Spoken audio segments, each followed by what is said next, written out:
Oh,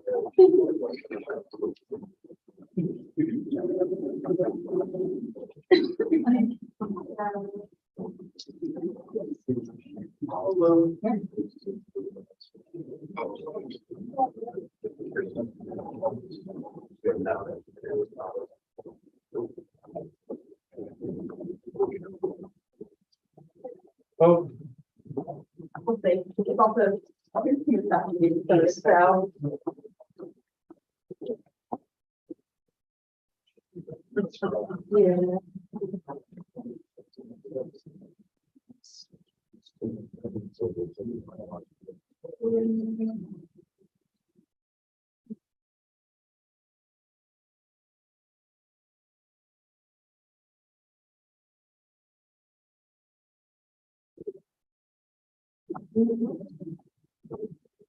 oh. Yeah, and Lauren is not here in January. Carol's not here.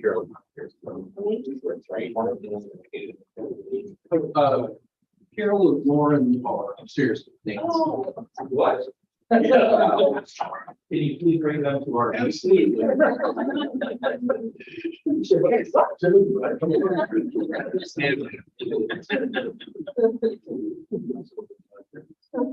No, I know it goes against best practice, but I'm not recruiting someone.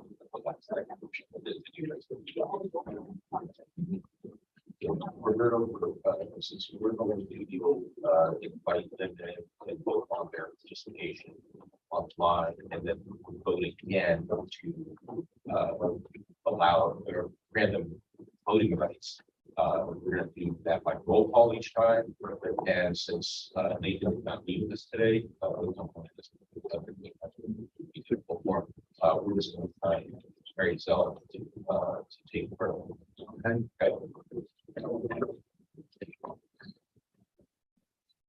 Probably should probably. Yeah.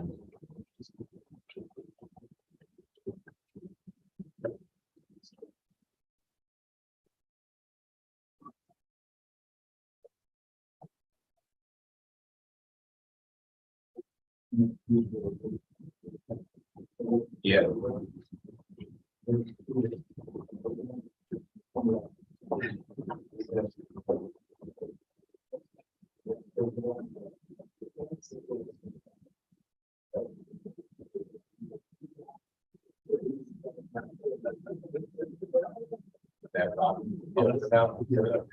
YMCA visit. 30 kids come storming in. Come on in, come on in.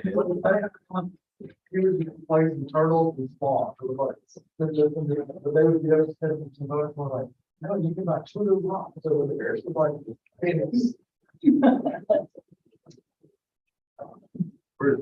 Ryan, where is our sound? Like what I'm saying is our microphone. It's going to be on the camera itself. It's very strong. Everybody can test it. Everybody can see it. Okay. All right. For those folks online, we're going to get started in just a moment. So Lisa texted me about some concerns about volume. Ann and Tom, can you hear us okay? I got a nod from Ann and a thumbs up from Tom. And Lisa, it looks like they might have got better. Okay. All right, good. Thank you.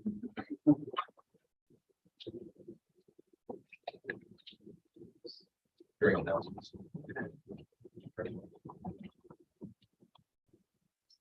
Yeah.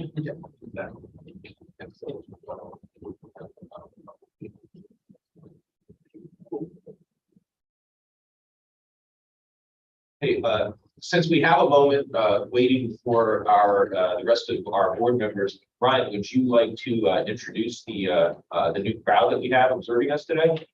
Yeah, I think so. Yeah, so at Tunstall High School's best and brightest, right here we have these are AP government students, they're all seniors, and part of their assignment is to learn state government policy and state government work. So we have Ashland, we have Hayden, Ray Barber, who I know very well, Zach, and Luke. So they're all going to be observing, taking notes. Thanks, sir. Hi. Apologies, we were with Nancy Looking at the armadillos. You don't get to use the word armadillo in common conversation every day. Hey, Jennifer. Wait a minute.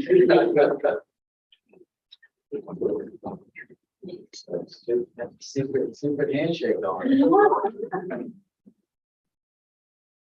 Are you there? All right, shall I officially call this meeting to order? Thank you all.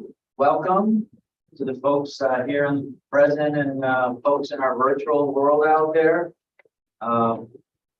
Like to call us to order and at least start with some introductions.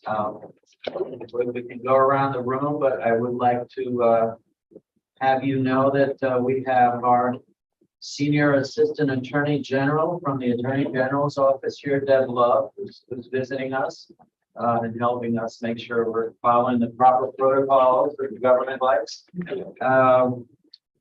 We have a few new trustees we didn't get to meet at our retreat, but we also have a brand new trustee here. Lauren Woodson is joining us. Welcome. She's a recreation coordinator here with Roanoke Parks. We have representing the foundation, Dee Foley, who is with us as well at our strategic planning meeting just before this, and was with us at the retreat. On the phone, we have our virtual folks. We have ongoing board members, Tom and Snake. No, no, and Lisa on the road, our road warrior chair, who has graciously allowed me to at least represent and work us through our governance here, so that she can keep her eyes on the road. If we want, we can go around the room and just announce ourselves and what area we might be from. Oh, yes, good morning, all. My name is Carol Nash, and I'm in my first term as a member of the Board of Trustees. I teach at James Madison University. I'm an archaeologist. I'm Mark Weiss, I'm the original dean of my first term as well, and I'm a private business consultant with consumer products. I'm Emma Ito. I'm the Director of Education at Virginia Humanities. I also teach at VCU. And yeah, fairly new, so great to be here with y'all. Lauren Woodson, from Roanoke. So I work in the Parks and Rec department there and run several different sections. So communications and marketing for my future in the team, and this is my hometown. So a lot of here with the museum before this season here. So it's exciting. Roberto Quinones, I guess I'm the farthest board up in Northern Virginia near Dulles Airport. I've flown in and out of there. Gordon Cawthorn, I'm the Senior Program Director of Aquatics and Youth Programming out of Danville, and I'm on my second term. Jennifer Burnett. I'm from South Boston, Virginia. I am an attorney with Playa Legal, and I'm in my second term, and if I'm making last year. Dr. Mukunda and Tulbaki, practice of OBGYN, and also an adjunct professor with Liberty University, and I'm on my second term and serve in the education department. Stevie Foley, I'm a biologist at Roanoke College, and I'm foundation board person for a long time. I'm Deb Love. I'm finishing my 37th year with the Attorney General's office. We want to do our circular. Here, go ahead. Sure. Robbie Hendricks, the Visitor Services and Events Manager here at VMNH. John Martin, Ben Williams, Administrator of Science. Christy Deckridge, Education Manager. Brian Barber, I'm the Deputy Director. Mary Paul Galen, Administrative Coordinator. Great. We're going to introduce our folks on the phone too, and just to follow protocol, if you could articulate for us your reasons for being remote today, just to follow our FOIA. Tom, if you want to lead us. Sure. I'm Tom Benzing. I'm a board member from Waynesboro and recently reappointed, I'm happy to say, to another 5-year term. I'm participating remotely today because of my concern about exposure to COVID. Yeah. Good morning, everyone. I'm Ann Burnett, and I work for Federal Reserve Bank of Richmond, and I'm in my first term. And I am remote today because I am absolutely slammed with work right now and can't travel. Hi, this is Lisa Carter. I'm chairman of the board and very sorry I'm missing the meeting, but I'm driving my son across country to University of Colorado at Boulder for his first year, and we drop him off tomorrow. And we are currently in the middle of nowhere in Kansas. And as soon as I do my chairman's remarks, I'm going to turn off my camera and keep driving. So we thought it was better for Roberto to lead the meeting in case my cell service comes in and out. So I apologize for not being there, but looking forward to the meeting.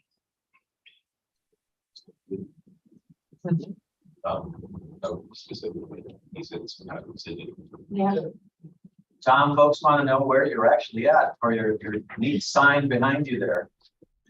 So this is a virtual background. I had the opportunity to visit University of Colorado Boulder at and the Museum of Natural History there, and I was going to make a remark about that regarding the facilities committee, because I know we're visiting examples of places that would be good to look at for our Waynesboro campus. So. Great.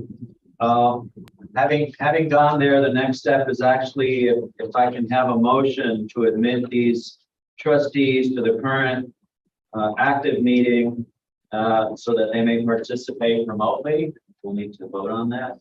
Second. So seconded. Yeah.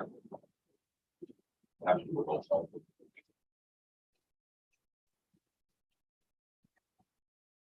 Dr. Abdul-Maki, Present. Dr. Benzing, Yes. Ms. Burnett, Yes. Mr. Buck, Yes. Ms. Carter, Yes. Mr. Cochran, Yes. Dr. Evans, no. Ms. Ito? Yes. Ms. Jordan, no. Dr. Nash? Yes. Mr. Quinones? Yes. Mr. Stanford? Ms. Go? Ms. Woodson? So having approved that, if I might have a motion then to allow these trustees that are attending virtually to be full voting members for the meeting. So moved. Motion and second. Second.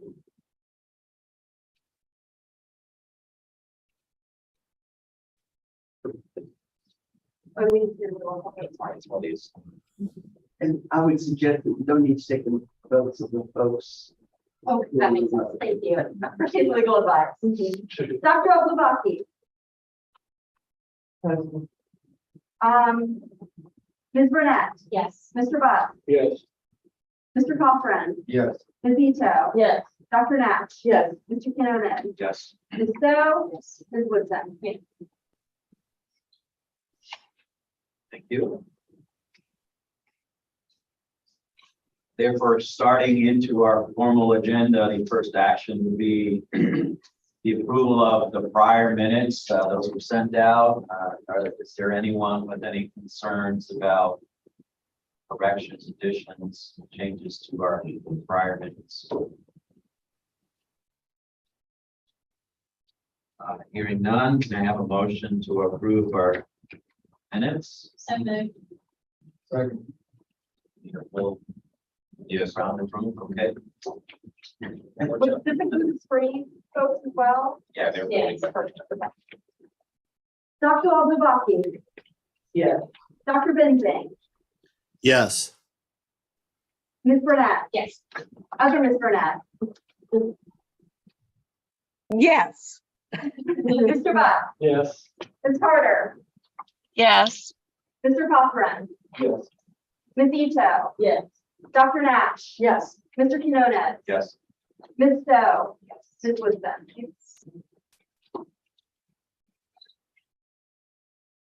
Having that approved, the next agenda item would be our chair's report. Lisa, how did you have the floor, I guess? In the road. Okay, great. I just have a few things and then I'll turn it back over to Roberto. So Roberto's already welcomed Lauren, but I personally wanted to welcome Lauren Woodson to the Board of Trustees as a new member. So welcome, Lauren. I also wanted to thank Michael Phillips, who was on the board for 5 years. We will miss him. I wanted to thank the museum staff who had great success with the Dinosaur Family Science Festival. They're going to talk about that later during the agenda, but it went incredibly well. I want to welcome everybody to their new committee assignments. We worked over the past couple of months to fully populate all of the committees with trustees. So every trustee is on a committee. If you don't know what committee you are on, please let Joe know. And Lauren will get you a committee assignment shortly. We have an assignment for everybody but you, but listen to the committee report outs today and let us know what you would be interested in. Also, with reaccreditation of the museum, we're creating an ad hoc committee. I've asked Joe to invite 2 board members to that committee, 2 foundation members, and key staff. Joe's going to be sending out invitations for that. Finally, I'm starting 2 new things as sort of the prerogative of the chair as part of my new chairmanship. One, I want to do a deep dive on a topic each meeting. By deep dive, I don't mean an hour, I mean 10 to 15 minutes. We're going to do why Waynesboro at today's meeting, and Joe's going to do that. But that was a meeting that came out of the sort of strategic retreat. And so we're going to do that at this meeting. But at the next meeting, I've already picked one, but we don't have a topic for all the future meetings. So if there's something you would like the board to spend a little bit more time on than committee reports, please let me know. At the next meeting, I picked our relationship with the city that we're in. I don't know a lot about what we do in Martinsville. What is our relationship with Martinsville? What partnerships do we have with Martinsville? Does Martinsville like us? At the next meeting, we're going to do a deep dive, 10 minutes, on our relationship with Martinsville. But if there's something like that, something you want to know, something you don't know about the board, something you don't know about the museum, something you've wanted to know more about, let me know. That's the kind of thing I'm hoping we can just do a little bit of a deep dive on every meeting. The second thing that I'm putting in place is a staff profile, staff introduction. So at every meeting, we're going to have a staff member of the museum come forward and introduce themselves and talk about what they do at the museum. Not long, but people we don't typically get to know, people who don't typically come to the board meeting. So today we're going to have Robbie Hendricks, our visitor services manager, talk. But before we do that, let's do our deep dive. So I'm going to turn it over to Joe, and then he'll turn it back over to me. But let's spend, 10 minutes or so answering that question that came out of our strategic retreat. Why Waynesboro? Why are we building a museum in Waynesboro? I think some folks know, but I think there are a lot of people that don't. So Joe, let me turn that over to you, and then you can turn it back over to me for the introduction of Robbie. Thank you, Lisa. So just the 30-second background, as I think most of you know, or maybe some of our guests are not fully aware of, we want to build a branch campus of this museum at near the south entrance to the Shenandoah National Park, where we have the confluence of Skyline Drive, Blue Ridge Parkway, and Appalachian Trail, plus some major population centers right nearby in terms of Waynesboro, Charlottesville, Harrisonburg, and Stanton, and also with the infrastructure that's there in close striking distance to places like Northern Virginia.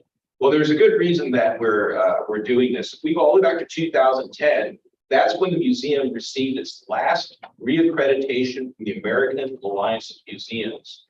Less than 5% of museums in the country ever get that kind of status. It is the gold standard in terms of best practices in ethics, finances, collections, care, and so forth. And so we've had a long history of having that. Now, we got a glowing report. So in 2010, it was the first time we had reaccreditation since this building was built. We got great comments on excellent exhibits, talented staff, an engaged board. We checked a lot of great boxes. In every reaccreditation report, the site visiting team will put in where they see some concerns. And these are concerns that AAM hopes that you're going to be able to address for the next reaccreditation cycle. Now, this is as an aside, the period that we got reaccredited was when the process was revised, and we were amongst the museums that actually had a 15-year accreditation. So our next accreditation comes up in 2025, which is very convenient. The current strategic plan that we're in started in 2020. So we're going to go from 2020 to 2025, and the end of that process, we will achieve AM reaccreditation. We back up to 2010, there were two areas of just concern, things that the board and the staff and our colleagues want to ensure that we really begin to shore up. One was that, okay, you got a great building, but you have 18,000 square feet of exhibits. That's not enough. It's good to serve this area, but to draw people from other areas, if it's not a big enough experience with cognitive destroyer, what are you going to do? So we began to do things internally. We grew our exhibits, increased the density of our exhibits. The staff did really good with that. The second thing was diversity of revenues. When you look at our expenditures, the vast majority, over 90% of our expenditures originated as a state appropriation. That changes every year, depending upon the finances of the state. The visiting committee suggested we diversify our revenues in any way we can to buffer any changes, especially decreases in the annual state appropriation. So the idea then was, we're going to do, as far as the VMNH Waynesboro campus goes, we're going to develop a business plan to put a branch in this location where there's a readily available population that is natural history oriented. People going up National Park, Blue Parkway, and so forth. They're going to want that kind of experience. And so we went through several years of doing feasibility studies, master plans, and all that. And Jonathan Martin, our CFO, over the last several years, has worked to really shore up the business plan to ensure that we don't just have great impact up there, but we have great sustainable impact that will come back to help this institution and its sustainability. So that is the short version as to why we are building a branch campus and why we're building it in Waynesboro, Virginia. So I'll open the floor up to questions.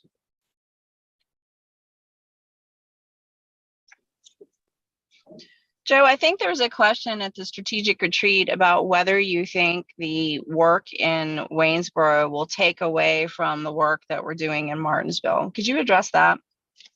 Address it in two ways. One that I've heard concerns about, will it take away from visitation? I really don't see that. If anything, I see people being driven and to this facility, because once they know that they had a quality experience up in Central Virginia, they're going to want to come down here. We've also seen, and this is something we talked about this morning, we propose, Brian and I will work on this, but we want to present the board, maybe at the next meeting very briefly, a heat map showing where people have come from back in 2010, 15, 20, and today, right? And I think we will see a growing cloud showing increased density of people coming from farther away. So we really think that this facility will drive further interest in this facility and vice versa. We will try to drive interest in people going to that facility up there. The second thing is financially. You know, I know there's concern. We don't want to see, we've worked so hard to grow, say, for instance, our research and collection staff and its capabilities. We don't want to see the operations of a branch campus to take away from that. That's why we will look for the Goldilocks principle. We're going to build something that's big enough to draw people, but not so big that it's going to be a huge financial liability. And so once we match that up with the proper business plan, the prediction is that this will not take away in any way from this facility. Yes, Dr. Alba. Just to, I guess, also explain. So we've had other times in the past, and it would have been even before I was here, that we had secondary locations, and those didn't end up succeeding. What are we doing differently? Like, what lessons have we learned from the past that we're going to use for the future? It's a great question. The museum had two branch campuses, essentially, if you want to call them that, are satellite museums, one at Virginia Tech and one at UVA. Those were borrowed facilities. And Ryan, did we charge admission to those? There was a small admission charge, less than the charge. All right, so we tried that model of borrowing a facility, and they were much smaller than what they're proposing to build. I don't know what the square footage. The Waynesboro campus is about, roughly speaking, 28,000 square feet is planned. These facilities are much smaller than that, and of course, you know, we weren't paying tuition. Universities like to see, you know, rooms full of people paying tuition. So I think that was a big reason why those facilities didn't, they weren't sustainable. Brian, you have anything to add to that? That goes back to your district here. Yeah, I think the last one finally was around late 90s, early 2000s. So I think maybe 2001 was about. They feel like the space is super. Yes. Dr. Dash. But my question has to do more with the relationship with the city of Waynesboro. So the property itself will be owned by Waynesboro, correct? No, we've already started the process of transferring that over to the state. Oh, okay, so that will be going to the state. So regardless of, how do you see building that sustainable relationship with the city of Waynesboro itself? Well, I think we're already off to a good start because they've committed $1 million in land, support, and cash to help this entire construction process occur. So they have renewed that resolution with every iteration of city council and continue to do that. So I think we have a great relationship there. And, you know, we can learn from Christy Dethridge and her team. They've developed such a great relationship here. I mean, I don't want to spill the beans about deep dive in November, but they've built such a great relationship locally and regionally with the school systems, the superintendents, the principals, the teachers. And they've already got off to a fast start, I would say. Christy, wouldn't you agree, up in the Waynesboro area? Yeah. Right, so yes, we're already, thanks to some donations from nonprofits and individuals, we've been doing programs up in their schools. Either Christy has directly supervised those, where we use our resident educators in Charlottesville to go over the mountain and deliver school programs. I will mention too that one of the action items on the strategic planning committee is to blow out a contact list of all stakeholders. So we want to, and part of your question is who the players are, what their involvement is, even if it's not a name, actually a placeholder of their function, right? So that we know where all the moving parts are as we get deeper into money, time, and effort. So it's on scope. Anybody else? Ask a deep dive question. Just incidentally, this was requested at the last meeting. I did put together a history of VMNH Waynesboro, why we have made the decisions that we made, as well as the results of everything from the studies to the planning documents that we created. I did not want to share that with the whole board because I was sharing a lot in the months, and I just didn't want it to get lost. Since we were going to be covering it at today's meeting, I'm going to send that out next week, and it will also include our business plan, which most of you have already seen, but this is something that Jonathan and I, it's a working document. It's something that we continuously revise to ensure that we know what we're doing. And we've recently visited the Danville Science Center. And speaking of deep dive, we did a deep dive over there in their operations. That's always been a model for us, Danville Science Center, 30 miles east of here. And so you'll see that some of the information that we have there is derived from how they have been successful over the years as well. So we'll send out both of those next week. So unless anybody has anything else, it'll make some good bedtime reading. I'll turn things back over to the chair. Lisa? All right, folks, so that was our first deep dive. So if you have anything like that, any questions you want answered, anything you want more information on, please let me know and we'll add it to a meeting. So final item for me is I'd like to introduce Robbie Hendricks. He's our visiting services manager. I've not met him, so I'm looking forward to hearing from him. So Robbie, you have the floor to tell us a little bit about what you do with the museum and whether you like it. Good morning, Lisa. Nice to meet you as well. I'll go ahead and get my presentation pulled up for you guys and we'll start. Oh, sorry about that. Oh, no, you're good.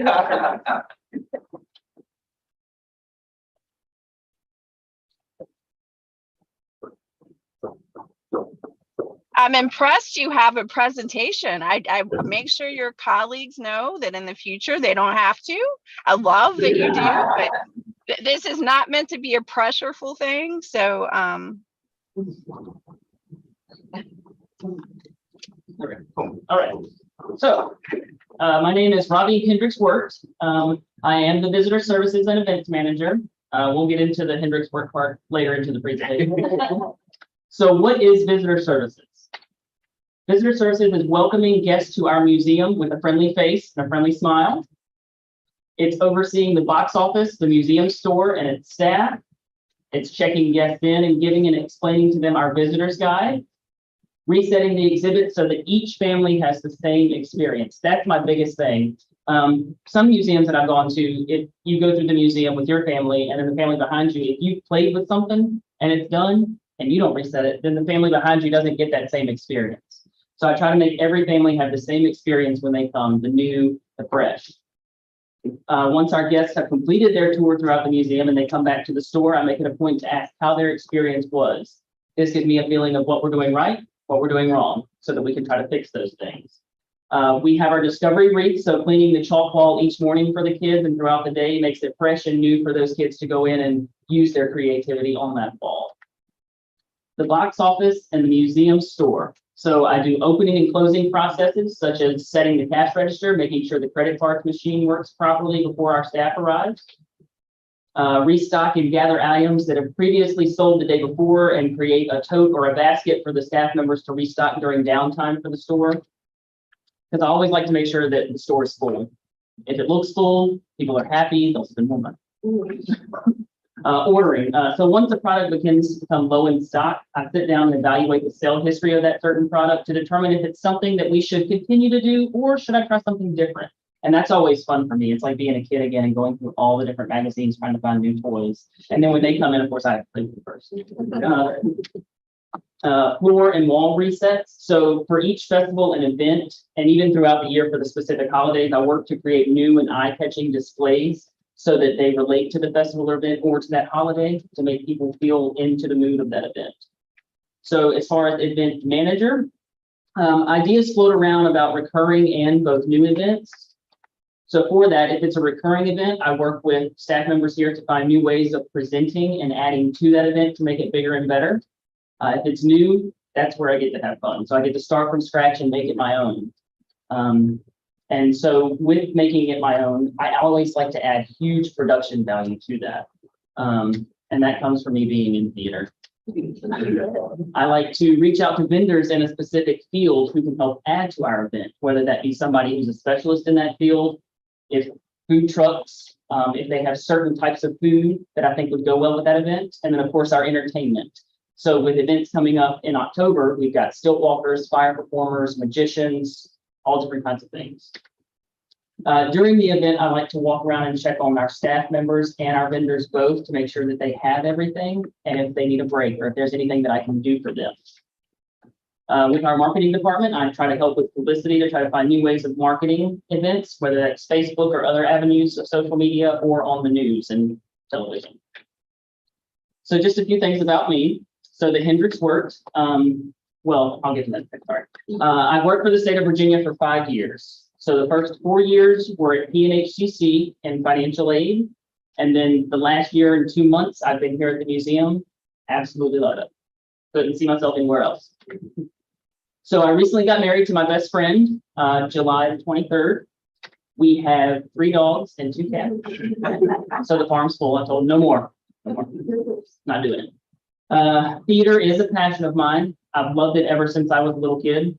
Started out in church plays, and then of course from there it just grew and grew. From high school up into community theater. I've done stuff even outside of Martinsville and Danville. I'm originally from Danville, Virginia. I've done stuff in North Carolina. I love to take train trips and travel. Taking the train allows me to actually be able to see the scenery and not have to focus on the road. Having this position does allow me to utilize my creativity within the museum and within myself. I love my job. Not many people can say that. And I am very happy to be one of those that can say that. And I will always help out where I can, whether that's with buildings and grounds crew, whether that's helping out with events, helping my staff. This weekend, I'm actually working in the store. I signed up for it, so I absolutely love it. Not every weekend do I have to, but I do have members that have to call out sick sometimes. So I have to take up that slack, which I'm absolutely happy to do. So that's all about me. Do you guys have any questions? Any questions for Rod? I just want to say thank you. That was awesome. And congratulations on your marriage. That's very exciting. And I also just want to say I had no idea, which is why we're doing these. I had no idea. So this is awesome. And I look forward to meeting you in person. So that I have no questions. I just want to say thank you. Thank you. All right. Thank you, guys. Thank you. Thanks, Rod. Okay, that's the end of my chair's report. I think with that, I'm going to turn it back over to Roberto and get on the road. So if I lose reception, I apologize. I hope I will be on for the rest of the call. I just don't know. So thank you, everybody. Bye, Lisa. Thanks, Lisa. Thanks. That's our first chair's report. Yes. Yeah. Righty, well, I guess, Mr. Cord, I think you're up with our treasurer's report. All right, well, thanks to Joe for making this the notice for the first time. Our fiscal year for 2021-22, obviously numbers concluded June the 1st. So there were very little projected revenues and expenses, and there wasn't enough cash to carry over into the fiscal year to start a payroll. Store sales have been going very well here. New strategies, obviously, and about Robbie here, great job. Education staff, led by Christy Decker, saw an increase program revenue by 22%. So up really well. There were statewide increases in insurance calls for agencies. Jonathan Martin can give us an update on that situation. Sure. So the Commonwealth implemented the security infrastructures kind of blanket across the state, so all agencies share in the additional costs. Those costs came in the last week of the fiscal year, so we were to bill the additional costs added on for that cyber security set. So I see those numbers jump, and that's the reason for the heavily weighted increase in percentage there. But it is shared by all state agencies. They're all having to deal with the same issue all at the same time. And then overall fiscal year for 2021-22 went really well. And will be covered in the current museum work by Joe and Ryan. And the new fiscal year is off to a good start already. That's it for me. Great, thank you very much. Any questions? Looks like we're good. Roberto, I have a quick question. Okay, Tom. I saw a mention of an auditor's report that was done. I was wondering whether we can get copies of that. Yes, yeah, absolutely. It's published online, but it's how we can get it out to all board members. Thank you. Yeah, it's every 3 years we still audit it. Yeah, I'd be happy to share that. I must admit, I have a question. Maybe our council can chime in, but as an operating board, I know in the nonprofit world, when there's audit, that goes to the board. But we've had a few, and we kind of found out, as a matter of fact, that there was an audit done. So I'm curious as to how we can find the proper protocol to feel informed that somebody's doing an audit on something that we oversee, but they don't seem to let us know that happens. Are you talking about the Office of the State Inspector General or the Auditor of Public Accounts? Auditor of Public Accounts. Well, I'm accustomed to seeing the representative from that office coming to speak to a board about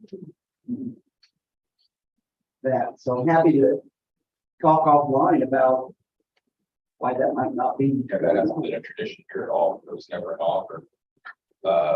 So, Jonathan helped me out here. I have any holes and what this is all about, but a lot of what they look at is procedure and policy. So it's kind of this internal thing. And, you know, the idea then is that we have to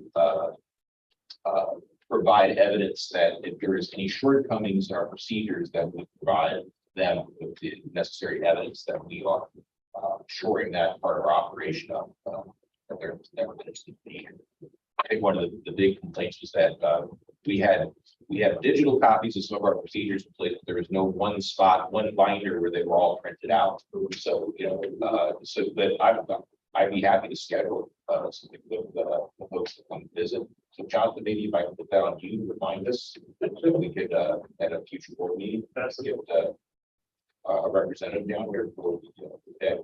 We can do that. Okay. It goes slightly to our conversation yesterday in executive session that it's, you know, how are we leaving this better than the way we found it? And obviously, we're not worried that there's anything wrong, but in case something was wrong, how would we know and how would we handle it? So, you know, you have home insurance, you have car insurance. It's the same within our policies and procedures, just to know if there had been something, how would we even know? You know, and all it takes is one disgruntled person of whatever, taxpayer, or whatever, to say, hey, how did this happen? And as a board, we're sitting there going, how did what happen? So. Is the foundation on it? Yes, every year. Every year. Yeah, for the state, every 3 years is earned. It doesn't start off that way. If you don't successfully complete your audit, you end up going back to every 2 year, and then it's every year. So 3 years is kind of a shining star of that's good. The big point this year was we needed a date on the form that we've been using for 18 years now. So we got that date on there and removed the board. Yeah, happy to pass around that audit board the letter. Yeah, so I'd be happy to talk to y'all about, you know, sometimes about experiences with other boards. Okay. Yeah, if there's a model, we can follow it. Great. So one of the keys in governance and boardsmanship is no surprises. You don't want any surprises. Whatever you can, make sure there's no surprises. And then, you know, before the newspaper, the last thing you want is something on the cover of a newspaper that you as a board member don't know about. So off to pull it.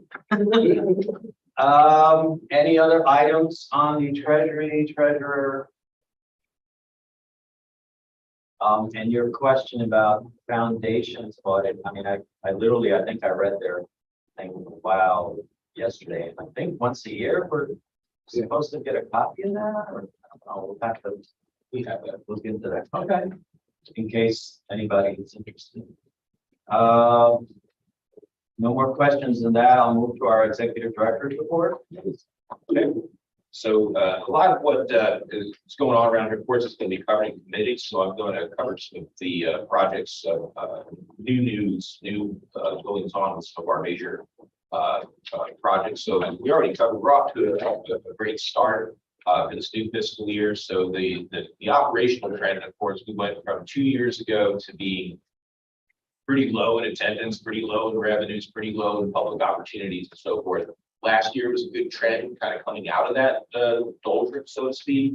And I'm not saying we're going to have 6,000 visitor months all year long, but that's what last month was. So that, of course, was the dinosaur festival that Brian will talk more about. But also we had an increase in our usual attendance during weeks where we didn't have anything extra going on.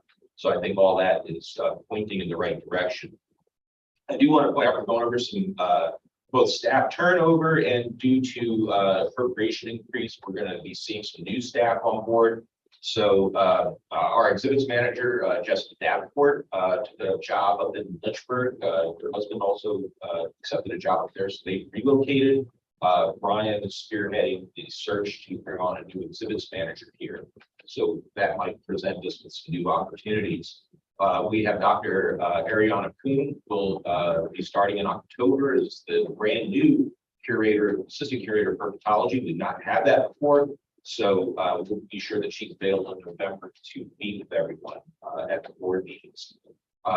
Related to that, we have enough money to hire a technician, another biological technician that will spend 50% of their time in herpetology and 50% of their time in other areas of biological sciences. Right now, we have one life sciences technician, and she's spread across multiple disciplines, so that will be a good improvement. And then thanks to an increase in our appropriation for hiring another buildings and grounds technician, this will be a person who will receive training down in Greensboro that will be specific to the upgrades in our HVAC system, the new solar panel system, the connection to the conventional building, and the other aspects of the energy savings company project. So since we're on that topic, Jonathan, I just want to give a quick update where we stand on the, we call it the ESCO, it's short for Energy Savings Company. So that's the state speak for kind of greening up the building. Things go really well. Have an update here.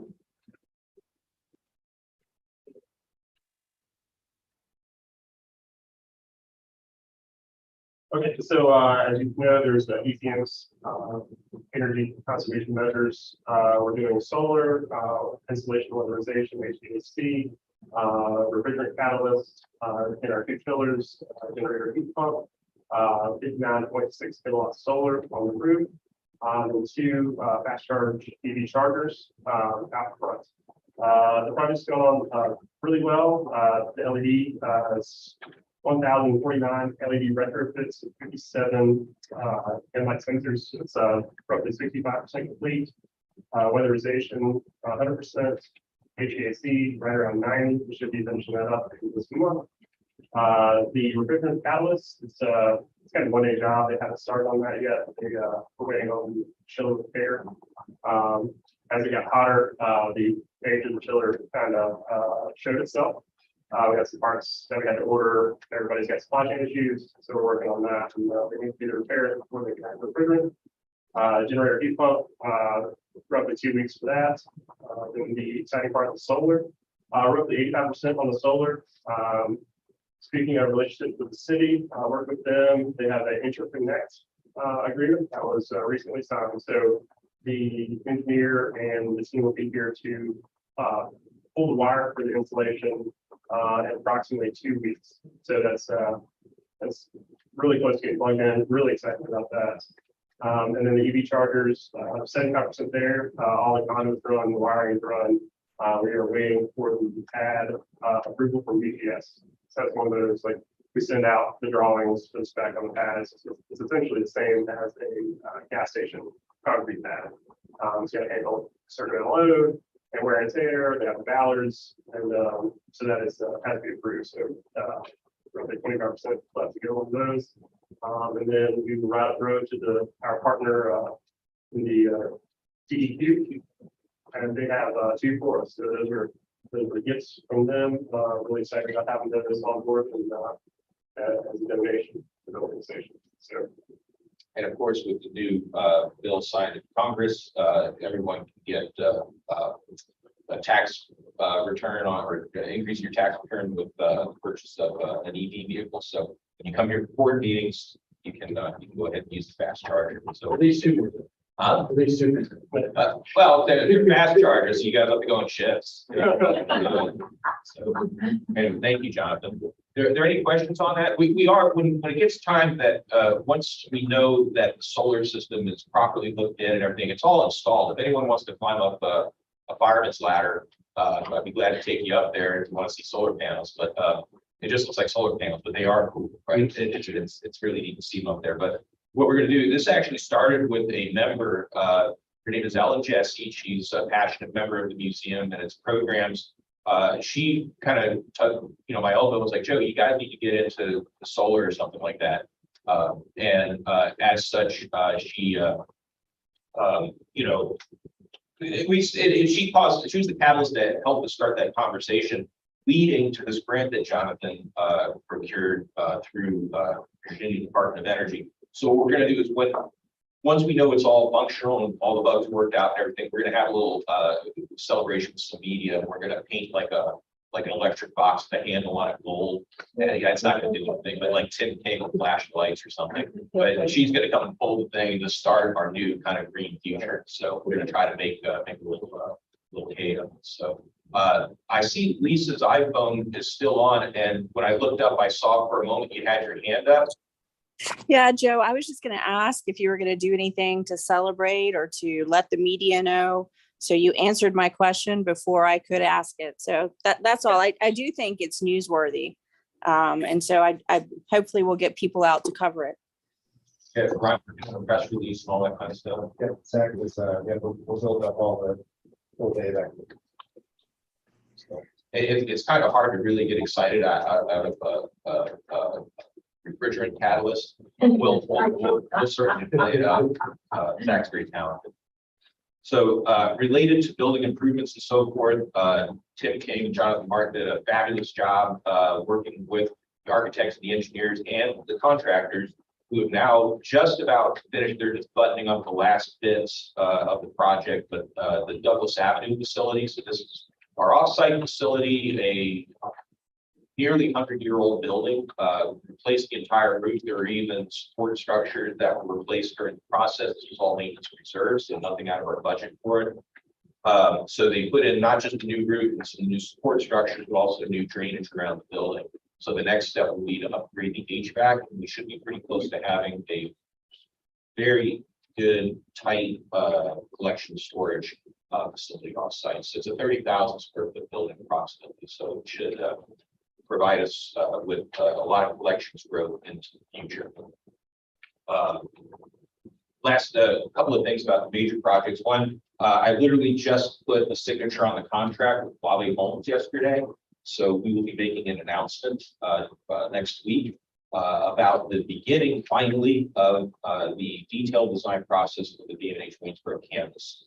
So we're going to work rapidly to the first phase to get a hard cost estimate. We already have a cost estimate for the pre-planning, but the state makes you do multiple kind of benchmarks, so to speak. So we want to get that first one out and submitted to the General Assembly here this autumn before we start to then get into the nitty-gritty of specimens, artifacts we use as storylines, and we'll also take the pre-planning document and we're going to mold the building to make it exactly what we want. So there is still plenty of room for input from the community, from the board, from staff members, from citizen groups, right, about what the functionality of this building looked like. So we're really excited. It was a long haul working with both the Department of Planning, Budget, and General Services, but as they always say, they're there to help us succeed. So we're finally on our way.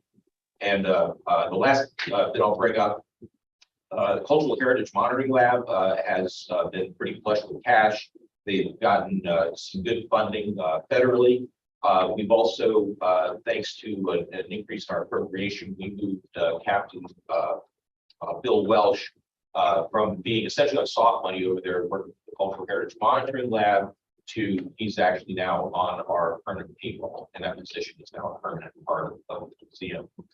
We also got a approval for a grant from the Institute of Museum and Library Services to extend our STEM lab capabilities. This is all about student training.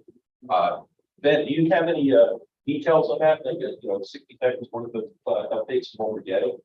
Yes, so we are getting, I want to say about 10 to 12 microscopes that would be sort of perfect, exactly what students would need for any work they're doing, or even visiting researchers. But if we have visiting researchers who need something slightly more advanced, we'll also have 2 slightly higher model microscopes. And for accessibility purposes, we're also going to have monitors in the lab that connect to those 2 microscopes, so that if someone, for whatever reason, cannot use the eyepieces, we'd have a full HD vivid color up on the wall, exactly what the microscope see. So that's been something that's been a long time coming, and yeah, I know everyone involved is pretty excited to see it finally come to fruition. Great, thank you. So yeah, this is going to definitely enhance our student and intern training over at the STEM lab. And then we just found that we got initial approval of the National Science Foundation grant that we submitted with Lynchburg University. So this comes out of our university partnerships committee in terms of the advice that we generate from them, work with Lynchburg University, and what this is going to do. One, it will support our Wyoming Dinosaur Day for 3 years. And it will also then, during the academic year, support a student mentorship program. So those students will then be funded to come down here and work directly with our curators. And the nice thing about that is not just student training, but they're going to be working directly on the field jackets of rock and fossil that we bring back. So they can work on that during the year rather than archiving those. You end up falling way behind and have more field jackets than you have personnel. So that's a nice shot in the arm for that project. We're waiting on final approval. Keep your fingers crossed, but it's always a very positive sign when you move forward. And then one other that we are going to be submitting soon, Dr. Pritchard and I have a meeting with Howard University, who's going to be our primary partner in another paleontology grant. Again, that comes out of the advice from the University Partnerships Ad Hoc Committee, in which we're going to, again, it's going to be all about student training and student sharing across the university. It's not just Howard University, there's several other universities that will form this consortium. And so this will be the first go around of submitting a proposal to NSF for a program like that. So yeah, so again, that needle kind of pointing at the proper angle upwards, the trajectory, gathering some momentum. The momentum we built is kind of creating this flywheel effect, and we're not quite at 2019 levels, when we're really starting to fire on all cylinders, but we're getting closer. And, refer to that in my report. Real quick question. So the relationship with Howard, or do you see expanding relationships with HBCUs? Is that part of this as well, the historically Black colleges and universities? Yeah, I think that's an opportunity that you know, is something that we didn't really see going into this, but then Howard was a natural connection to our research associate program, and we thought, yeah, that would be absolutely wonderful. That's Yeah, I should have brought that up in the strategic plan. We needed a discussion, you know, but that's something we can certainly discuss. Thank you. I only have one HSI to a couple that are getting close, so I don't know if Marymount has any kind of stuff. Marymount's the only usually at this point, but it doesn't have to be Virginia too. Yeah. For example, and if I can turn things over to Brian, so we can cover the advancement report. Oh, yeah, yeah. That the foundation's doing. So yeah, can you cover the foundation for the advancement report? Thanks. Thank you. So I have 12 pages of notes here. Yeah, I just want to highlight some of the major efforts and some of the successes, and it kind of ties in with what Joe already talked about as well. So as far as overall revenue, I think what we see on the advancement report is it's growing, it's strong, it's very diversified. So we're looking at support for areas like community exhibits, research, education, and also the things like mentorships and engagement as well. So it's very positive to see that strong sort of across the board takes support. And thanks to the foundation, even the VMNH Foundation, we're able to increase these programs. So I think what we're seeing is close participation, close collaboration with the foundation. As far as visitation, we're not quite at pre-pandemic levels, like Joe mentioned, but we're seeing really positive trends. So we're seeing a steady rise, both in terms of revenue, also attendance. But we're not seeing any large spikes. So really high is really one of those, which is good. We want to see that steady rise. Well, we talked about museum store revenue. So both in terms of admission, but also sales and visitors is very strong. So I think going back to Robin's work, doing a great job figuring out what our visitors want based on the audiences we draw, and how we can better service them. Really want to talk about exhibit rentals. So that was something that really dropped off during the pandemic for obvious reasons.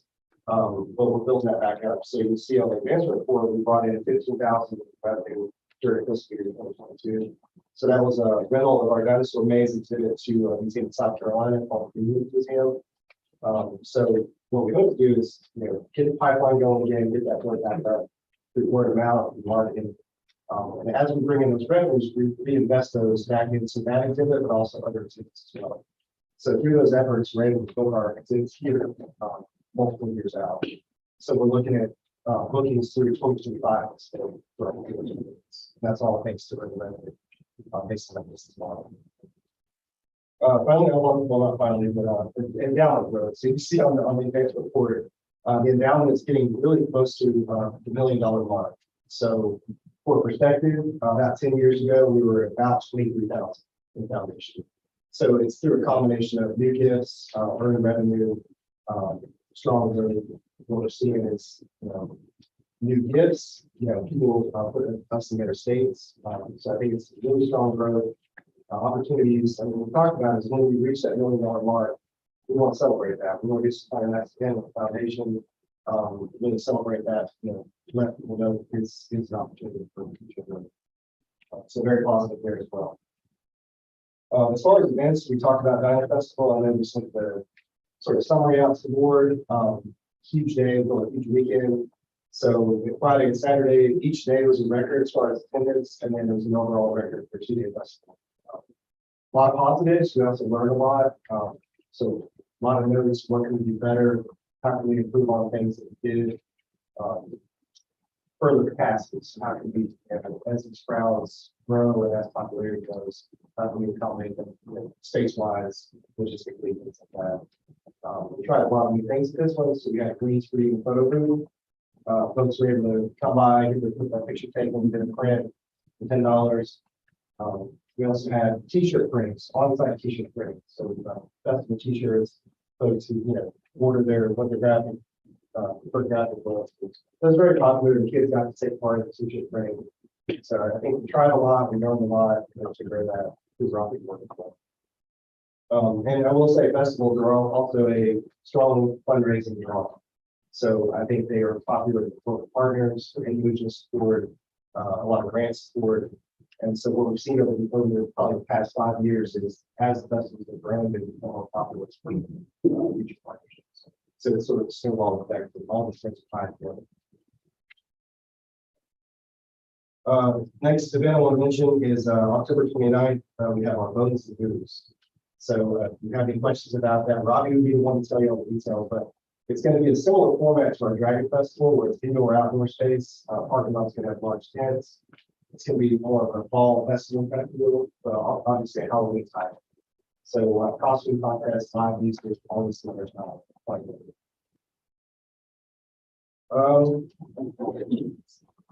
Yeah, I think those are the highlights. We have several partnerships, grants, donor prospects in the pipeline, working with the foundation board. A lot of positives coming up. Christian implementing their education grants. So I think it's very positive trends.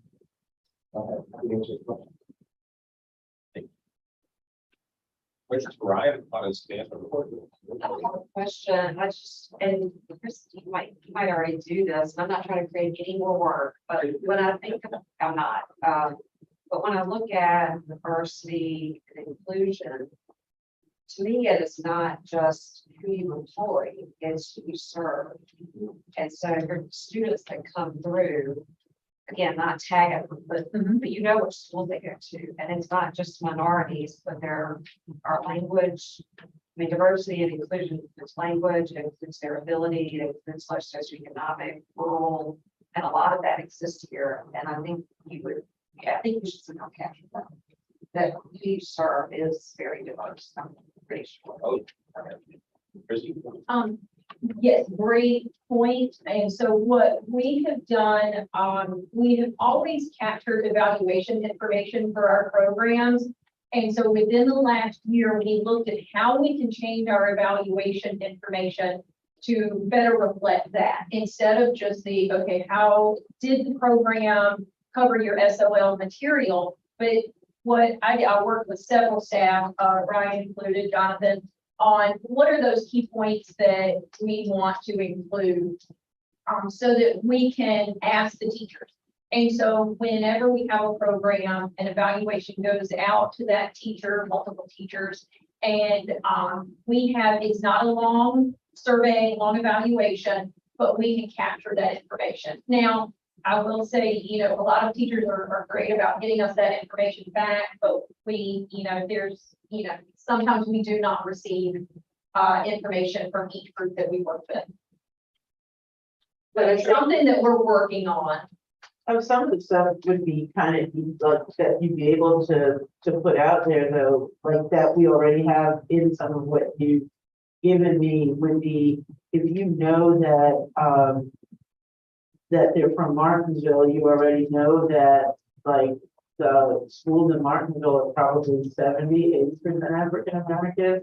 And if you already know you're serving Martinsville, then you already know you're serving a rural community. Yes. So there's some stuff that would be easy for you to extrapolate without necessarily having anyone fill out anything. I don't think I'm going with that. Yeah. They use, yeah, you check the school systems and then whatever their percentages are that you're budgeting that for.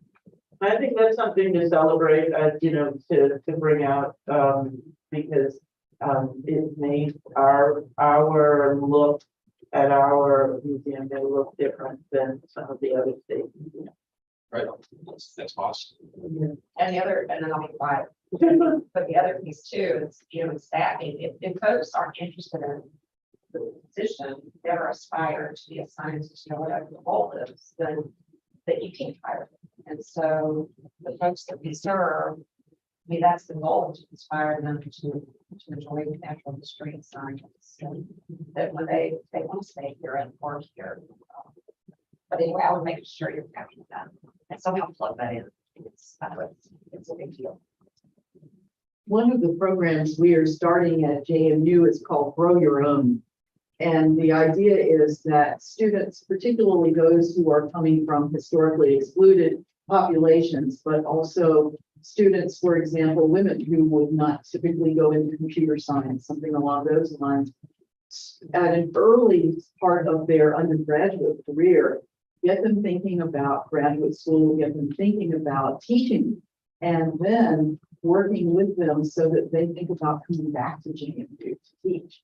So that, and I think more state institutions are starting to do this, but I find it a really interesting idea, grow your own, so that instead of just hoping that somehow through osmosis, the work that you do will reach folks and they will say, oh, sure, I can stay in Martinsville, but rather you are actively working with them to make so that they see themselves in this institution.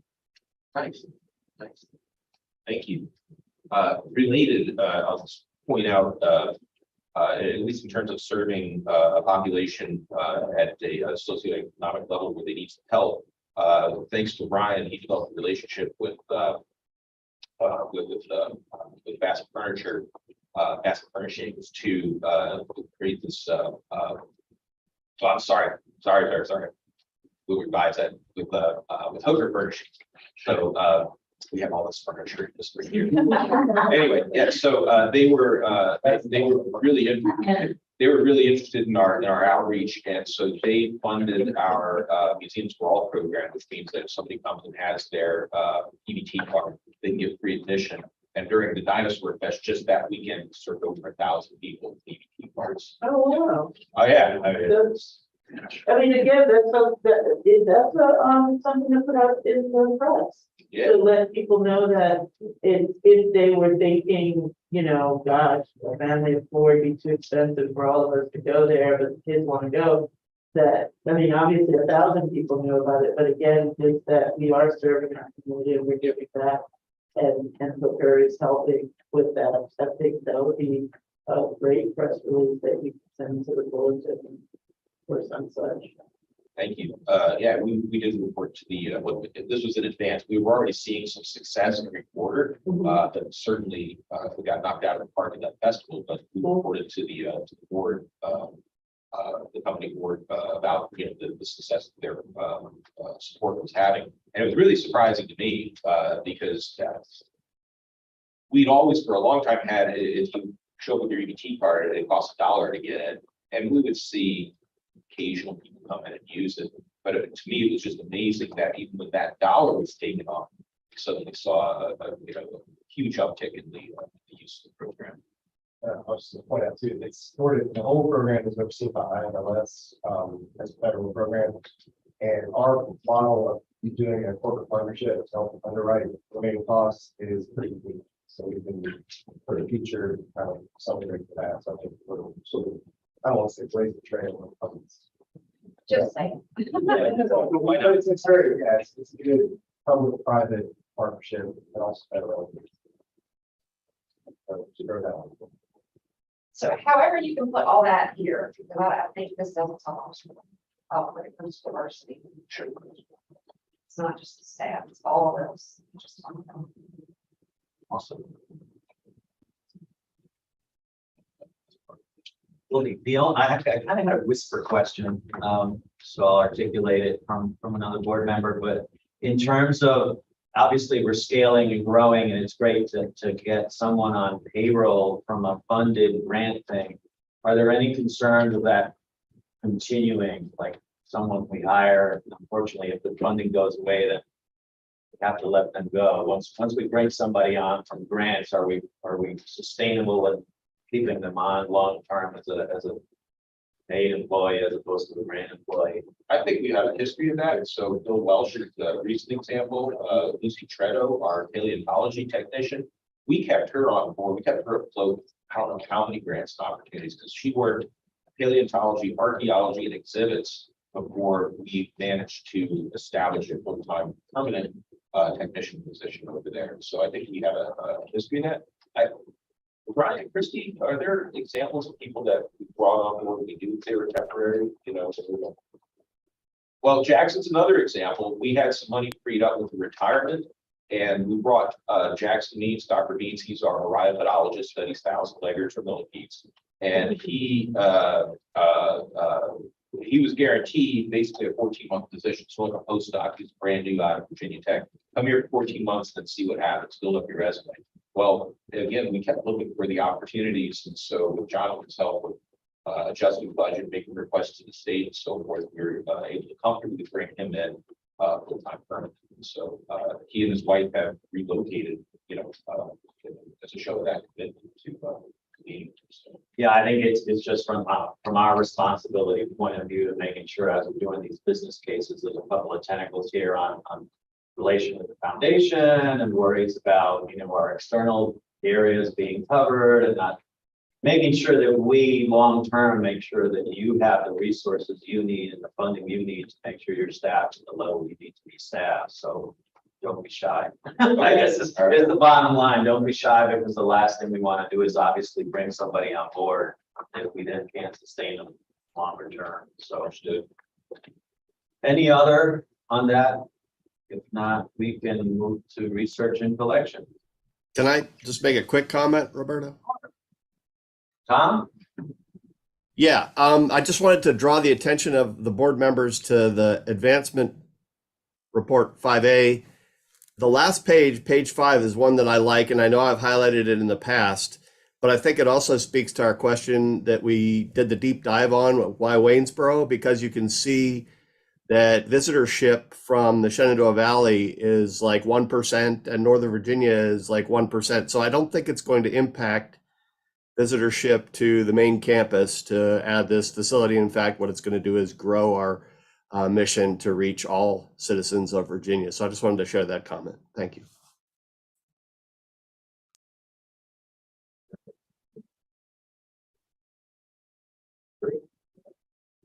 Thank you, Tom. Go ahead, Joe. Research and collection. So I'm going to turn things over to Ben for some specific highlights. But I'm just going to reiterate what I actually already mentioned in the director's report, the idea that we have worked really hard the last 10 years plus to grow our research and collections. When I came here in 2010, we had 4 PhDs. We had 2 retirees that were coming in every day, and that's not really sustainable, unfortunately. But of those 4 PhDs, 3 were on what were called Q times, so they were 80%. They voluntarily took a 20% pay cut to mitigate budget loss. This goes back to the idea of we're too reliant on our appropriation. Now, of course, it's a tough time coming out of recession and everything. So we worked very closely with Governor McDonald's office, eventually bring them back to 100%. And then we started to grow our curatorial staff. So back then, if I remember right, we had 4 curators, 1 technician, and a registrar and collections manager. We now have 7 PhDs in different positions, curators, researchers. We also then have the staff of CHML. We will have here shortly 2 biological technicians, 1 paleontological technician, plus the aforementioned collections manager and registrar over there. So I think we really built that up. And I'll just say I've been very proud of the talent that we've been able to attract and retain over the years. So with that, Ben, you wanted to give some specifics on what's going on in research and collections, please? Absolutely. There's one specific case that I think would be really pertinent to the board. One of the things we have discussed as far as research and collections go, it's something that Dr. Art Evans has talked about extensively, is what is the value of research and collections. And Dr. Nancy Moncrief right now is working on a paper. It's actually just about to be published, that is the perfect example of that. So this paper, Nancy had some mouse ear clippings. This is a small bit of tissue that's removed. Mouse is fine, no worries here. These were mouse ear clippings from the 1980s from throughout Virginia. And another researcher contacted her with some ear clippings from the present day and wanted to determine if Lyme disease in Virginia was as prevalent in the 1980s as it is today. And so because we did have those clippings in our collections, that was something we could taken care of for all these years. They were able to analyze those, determine that in fact Lyme disease exploded across Virginia in the early 80s, comparatively very few instances. So, I think that's an interesting paper. That's the exact reason why we're doing this. That's the sort of research in that paper impacts that we're not even sure what they are yet. Could be very important to public health. But beyond that, there have been a lot of papers. Dr. Calagna and Dr. Jackson Means are working on several millipede-related papers with collaborators in South America.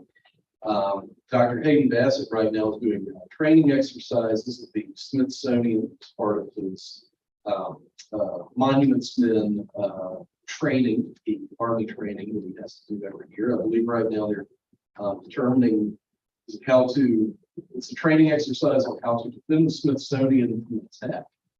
So there's a Washington Post article. I did share that with the board subsequently. So yeah, that shall be here in box. But suffice it to say, been very busy researching collections. But if there are any more specific questions, I'm more than happy to. I'll just point out that you can't do the kind of work that Nancy's doing without a museum collection, right? You store stuff away for 30 years, you don't know when it's going to be used, but it is a perfect example. There are numerous examples of that throughout the history. Right, thanks, Ben. Well done. By the way, apparently the word on the street is Dr. Bassett can now do 50 push-ups in 2 minutes. So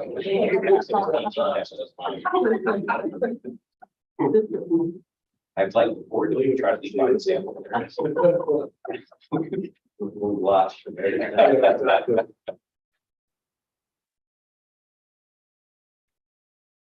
Guess if there's no further questions, we can move on to education committee report. Yes, I will jump in on that.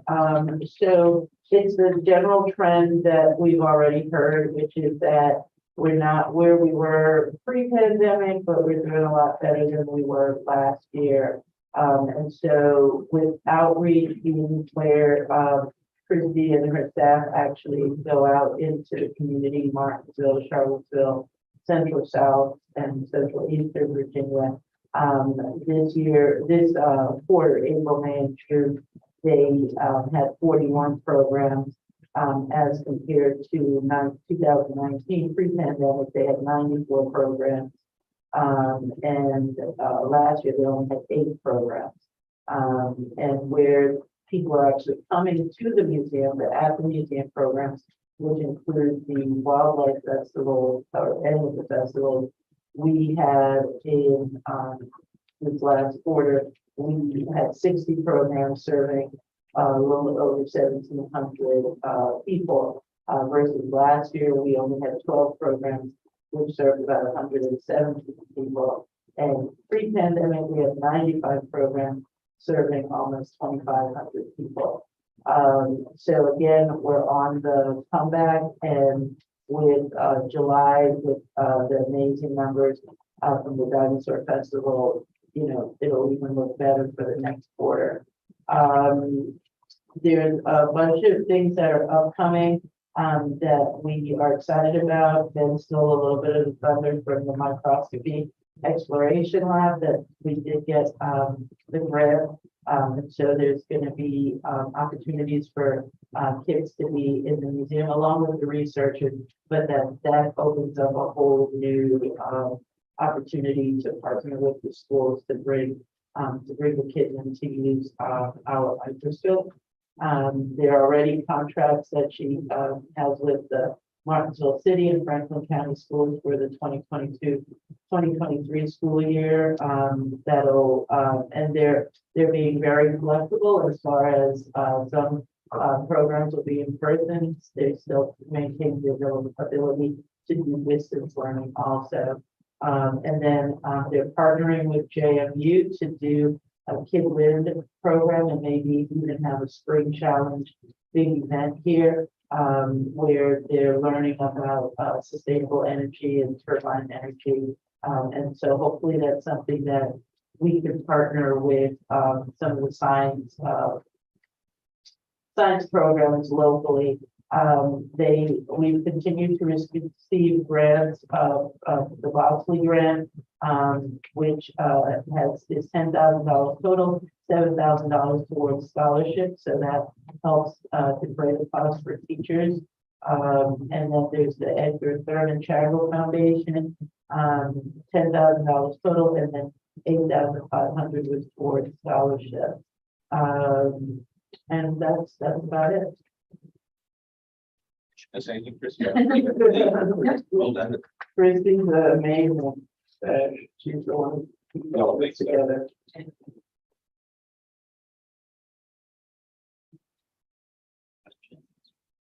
Great.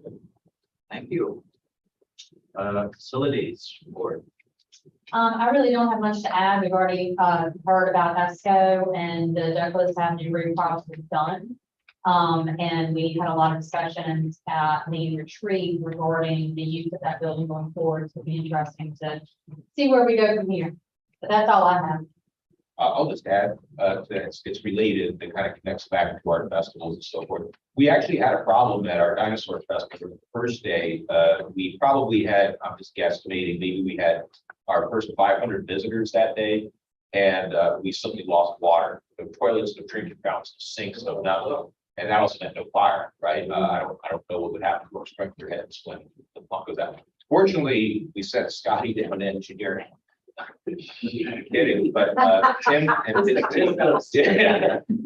team went down there. We called the city up and they were kind enough to send someone over and whatnot. So they were very responsive and they did figure it out. It was a mundane problem, but I have challenged staff. But we have what's called a continuation of operation plan. Every state agency has to do one. So that's if you have a major disaster, how do you keep the operation of the agency continuing, even if your buildings are compromised? I want to have a public programming / festival continuation of operation plan, because my best advice to the staff would run out to Walmart and get all the sanitizer you can get, dump it in the toilets. Right? Because that's what were we going to do? You know, right? I mean, it was going to be an unmitigated disaster if there was something like a water line. But that's something we can't control. We can't control the water line growth. We can control having a plan of preparedness. So that's something that we're going to develop and take care of in the future. So, well, at least Hayden can defend you if you're attacked. yes, I don't worry about that anymore. I'm gonna cancel that order to paint the roof camouflage pattern.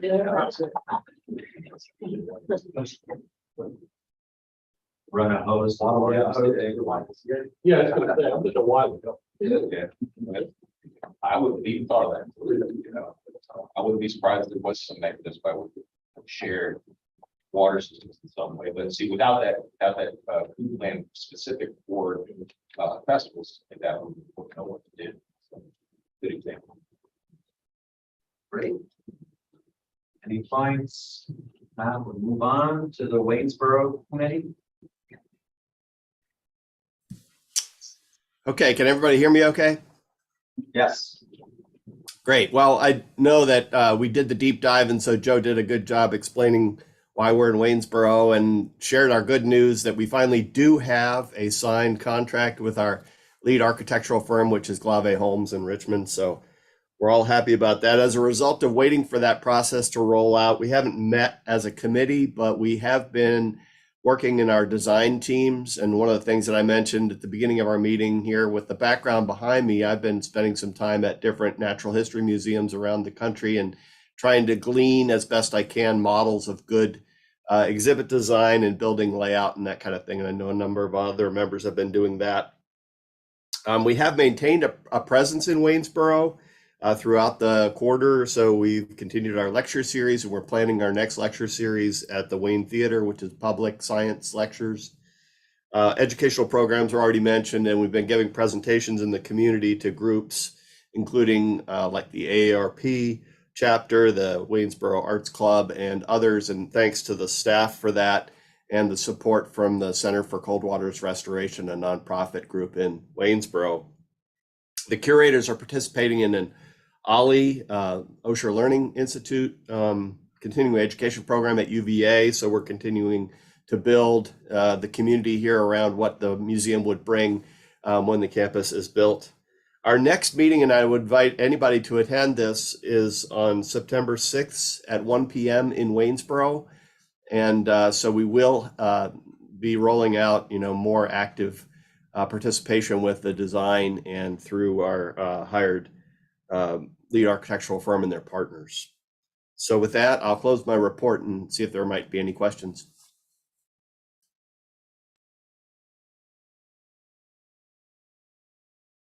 Okay, good. I'll task myself to talk about the strategic planning committee, which we had a meeting this morning. I'll jump around a little bit just to tag off of the Waynesboro. We also did talk at our strategic planning committee meeting about Waynesboro, and in the topics, we're having a stakeholder list that we had brought up at the retreat, making sure we have a stakeholder list and a current stakeholder list of everybody involved, particularly in Waynesboro, as we're starting to go through that, and also potentially leveraging it, knowing what events may be coming up that could be an opportunity to get the board, both boards, our board and the foundation board, in some sort of venue. We don't often meet together, but if there's any great event that we might be able to leverage to have both boards attend in an informal environment, we can obviously grab 30 minutes or something to have a formal discussion, but even more so in an informal environment to actually do some bonding between the two boards. So Tom, if you can keep that in the back of your mind as your committee is going through, to just opportunities that may arise both with people and events as you're going down that list. The other things that we talked about in the strategic planning committee, and maybe we can share the questions that I had posed to the committee with the entire board, is getting grounded on the work that we did our retreat. We have some new board members who can look through and the other existing board members to make sure that your ideas, thoughts, and questions were accurately copied down so that the committee can move forward with those thoughts as we obviously progress. In terms of the general strategic points, the general reaccreditation of the museum, that is a major milestone we need to make sure that we prepare for. The physical plant things that we had outlined, as well as having the DEI general bucket of items that we brought up before, ferreting out some of that in the strategic committee, but realizing that that is something that we all, that will go to the entire board in terms of oversight and being something part of everything we do. As in the old days, when quality came in and quality just became part of everything, and it was the quality person's job to put themselves out of a job once everything it was soaked into the entire organization. Same thing as a long-term view for our DEI work. So we will flesh that out somewhat in our committee, knowing that all of you will be involved as we move forward. Am I leaving anything out, guys? I've talked so much about this. Mark, if is there anything else? You did it. Okay, so I'll send that out, and it was just some general questions, but high level questions of, did you see what you said?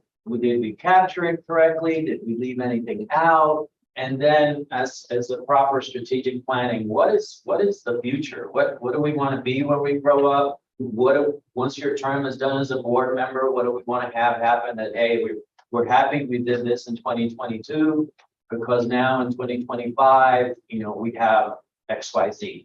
What is that XYZ? We'll share those questions and we'll delve that further, and any feedback you guys can capture and send back down to our committee. Any questions, thoughts, feedback on strategic planning? I actually asked a question, since we have new staff coming on board in the next, say month and a half or so, we're going to have people who have not visited the VMNH Waynesboro site and have seen the assets along the corridor from the top of that to the mouth of the stand. So how many folks are now on board who have not been to the VMNH Waynesboro site?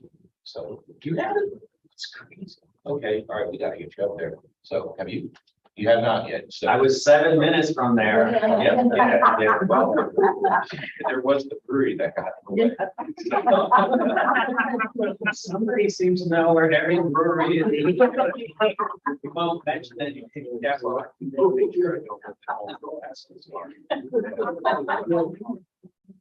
All right. So what we'll do is we'll plan what we did last time, if I remember right. We did 2 separate trips to try to accommodate schedules. We'd love to get people over there. So Roanoke, it's about an hour and a half from Richmond. It's sorry, a little over an hour. Yeah, it's not bad at all. So we're very about 2 hours away. So I don't think you're gonna have a phone call. Lead time. Yeah, but certainly if anyone wants to review, and it is kind of neat to see, the city progressing. And especially now that they're just starting to get underway, the work that is going to be funded by the Natural Resources Damage Assessment, where they're going to expand the former Constitution Park, creating the South River Preserve and more extensive green.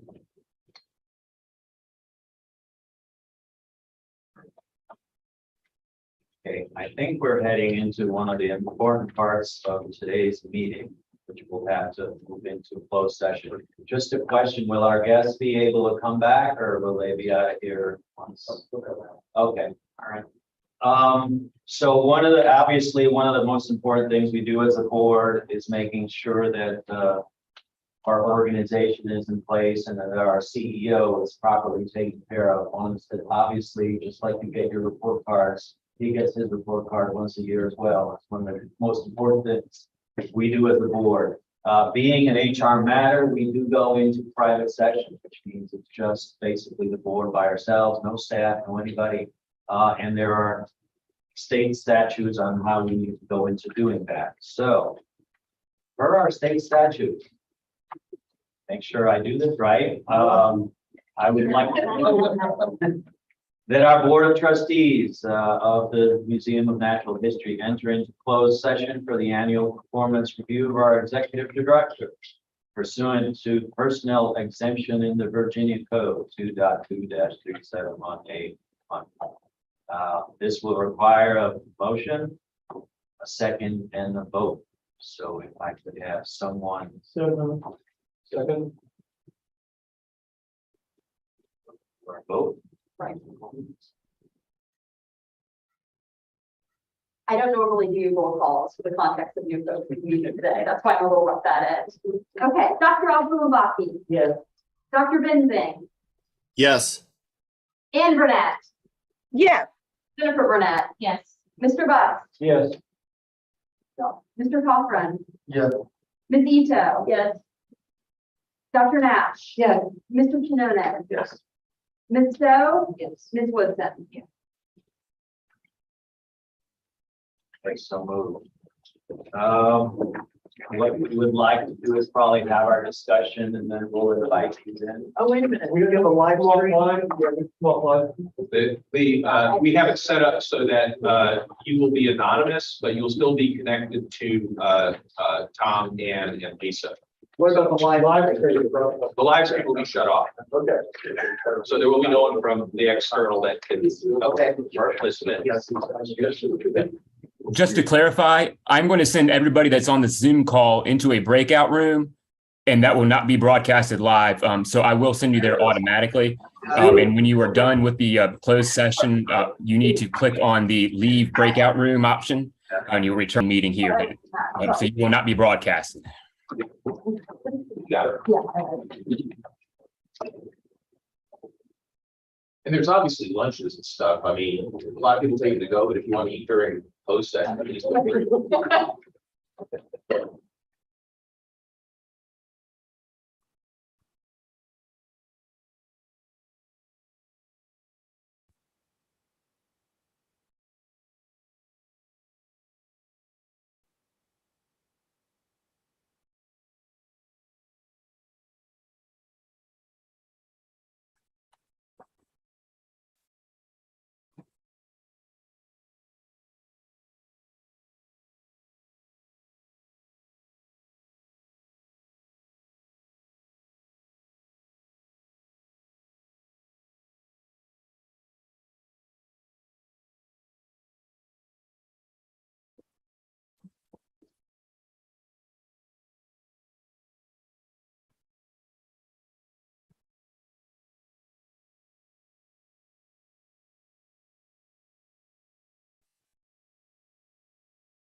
Okay, I believe everybody's back. We need to unmute the main room. I can hear.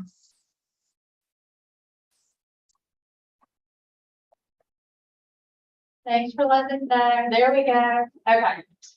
Whereas the Board of Trustees of the Virginia Museum of Natural History convened in a closed meeting on this day pursuant to an affirmative recorded vote and in accordance with the provisions of the Virginia Freedom of Information Act.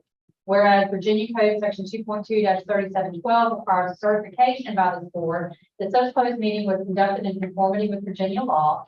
Now be it resolved that the Board of Trustees of the Virginia Museum of Natural History hereby certifies that to the best of each member's knowledge, one, only public business matters lawfully exempted from open meeting requirements under Virginia law. And two, only such public business matters as were identified in the motion by which the closed meeting was convened were heard, discussed, or considered in the closed meeting of the Board of Trustees of the Virginia Museum of Natural History. Sorry. Dr. Abdul-Wahid. Yes. Dr. Benzang. Dr. Benzang. Yes, yes, sorry, it took a while, yes. Ms. Ann Burnett. Yes. Ms. Jennifer Burnett. Yes. Mr. Buck. Yes. Ms. Carter. Yes. Mr. Cochran. Yes. Ms. Ito. Yes. Dr. Knapp. Yes. Mr. Quinones. Yes. Ms. Stowe. Yes. Ms. Woodson. Yes.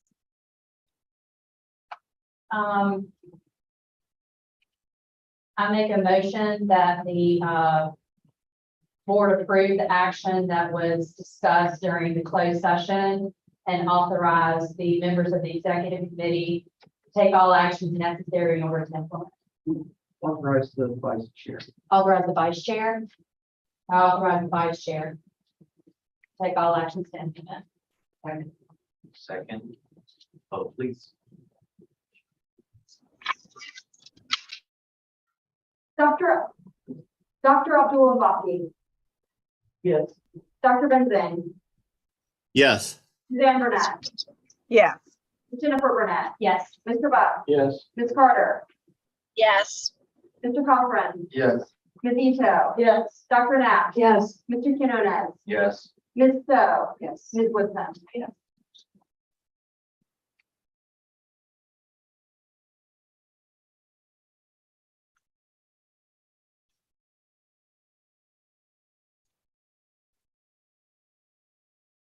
Okay, I'll just pass this around so I know the new Ferrari that you approved me for.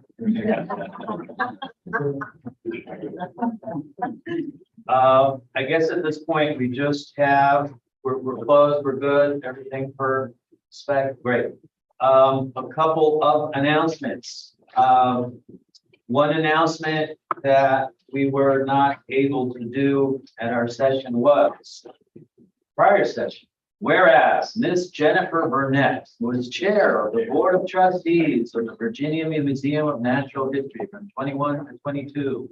Whereas Ms. Burnett worked tirelessly to ensure VMNH engaged its mission to interpret Virginia's natural heritage within a global context in ways that are relevant to all citizens of the Commonwealth. Whereas Ms. Burnett led the museum as it pursued its strategic plan, a Museum Without Walls 2020 to 2025.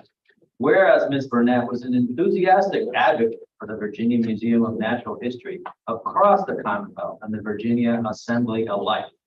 Whereas Ms. Burnett provided sound advice to staff and board members alike, drawing on her expertise in legal matters. Left tall buildings in a single bound. Therefore, be it resolved that the Board of Trustees of the Virginia Museum of Natural History hereby express its appreciation, admiration for Ms. Jennifer Burnett's leadership, and look forward to her continued dedication to the mission of the museum. Done this 13th day of August in Martinville, Virginia, by unanimous vote of the Board of Trustees of the Virginia Museum of Natural History. This shall be signed and executed. We'll pass her this ceremonial baton. Thank you.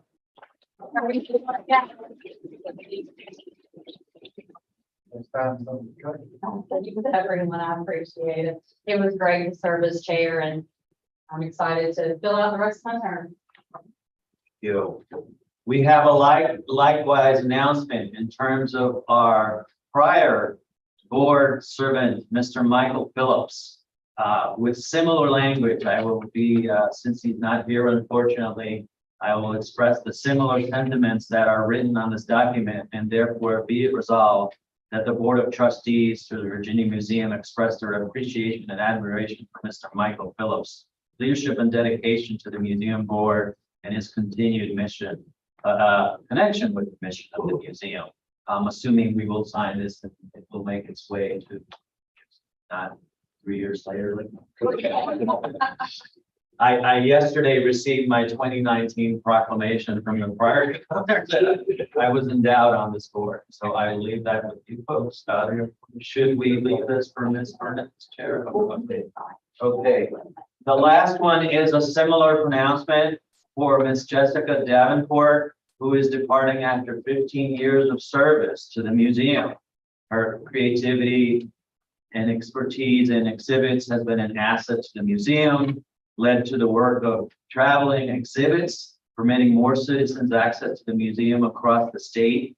Her design ability to enhance the appearance of the museum, its exhibits, and public communications. She served as a publications manager where her efforts were instrumental in the release of the Genealogy of Virginia and many issues of the Jeffersonia and volumes of the Insects of Virginia.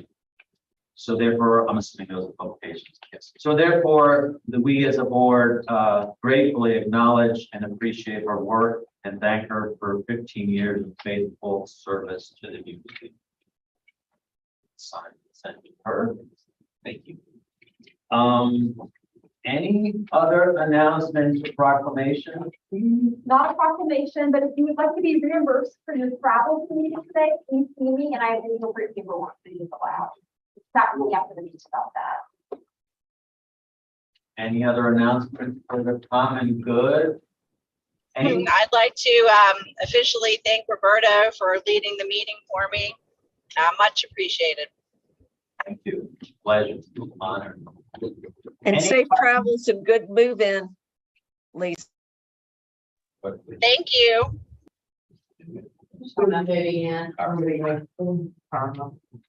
Any feedback from one of our new members? This is your first full in the mix here. Like I mentioned before, feel free, any afterthoughts on your way home. Oh, I should have said this. Feel free to send it to us or Joe, and we'll make sure to send it to all of us. Anything left for the common good? Do I have a motion to close our meeting? Thank you all. Goodies in the back, safe travels home, and I thank you for your service. Safe drive, Lisa. Thank you for folks on the phone. Bye, everyone.